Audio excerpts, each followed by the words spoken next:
Moscow. The US-Russia standoff over Syria that held the world in suspense for more than a week appears to have ended with a series of strikes Saturday by the United States, UK, and France. The strikes targeted facilities associated with Syria's presumed chemical weapons capabilities and, according to the Pentagon, will set back the Syrian chemical weapons program for years. In Moscow, the attacks were met with what could be considered mild outrage. The Kremlin issued a statement calling the strike an act of aggression against a sovereign state that is on the front line in the fight against terrorism.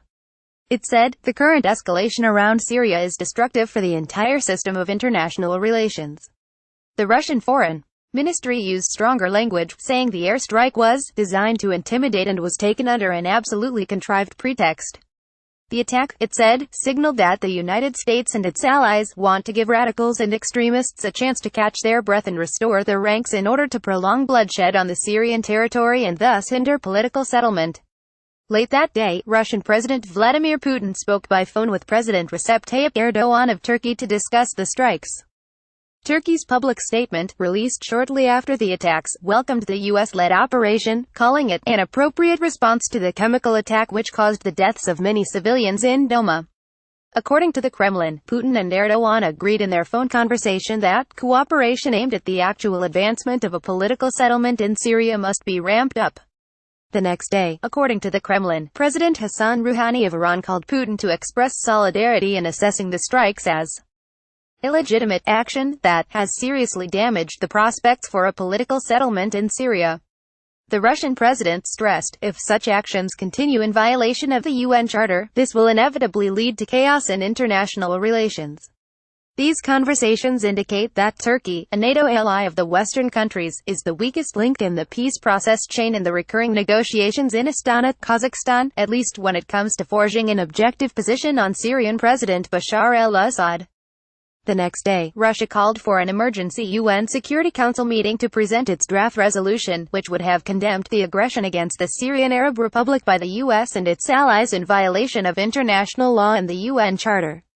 The resolution failed. While some outside observers were content because the strikes didn't ultimately trigger a major military conflict between the two largest nuclear superpowers, others were disappointed because they had expected stronger action by both Russia and the United States. The disappointment was rooted in the red lines the defense ministry set for itself in March.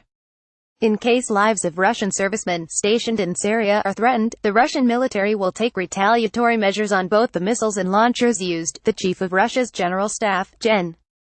Valery Gerasimov, said back then. For Moscow, the conflict over Syria has been less about Syria itself and more about the makings of a new world order, setting rules and changing what Moscow has seen as detrimental U.S. policies.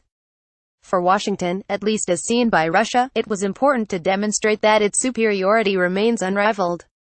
Therefore, it's critical to demonstrate attributes of such superiority, including the use of force, when it comes to curbing Russia's attempts to push its own agenda.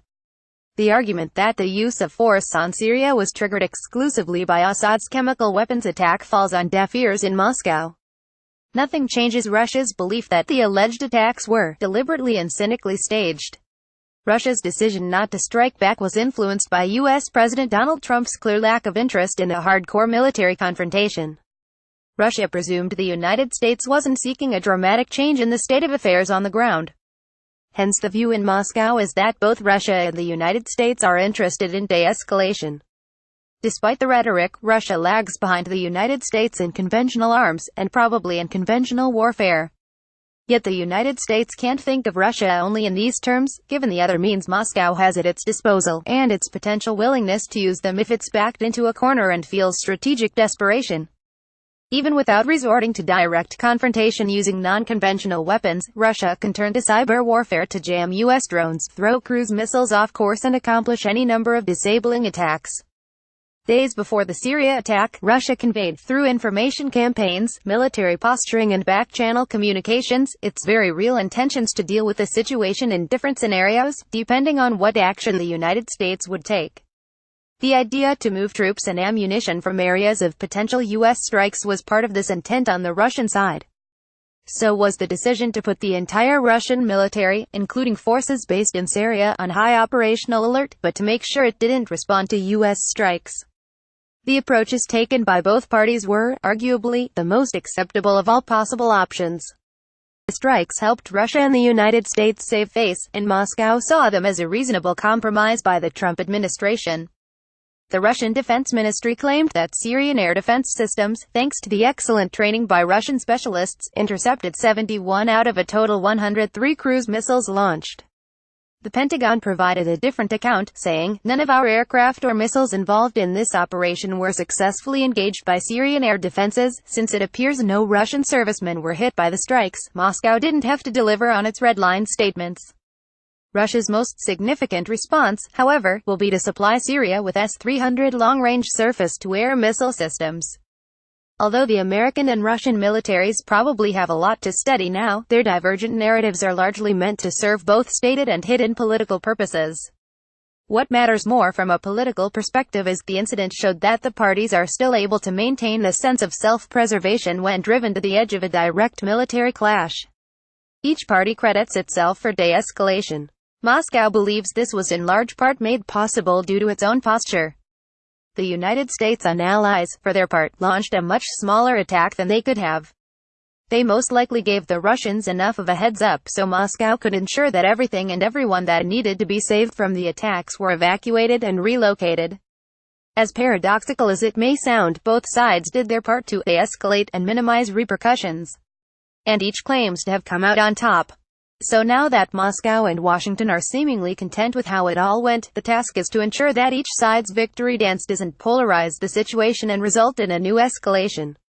As paradoxical as it may sound, both sides did their part to de-escalate and minimize repercussions.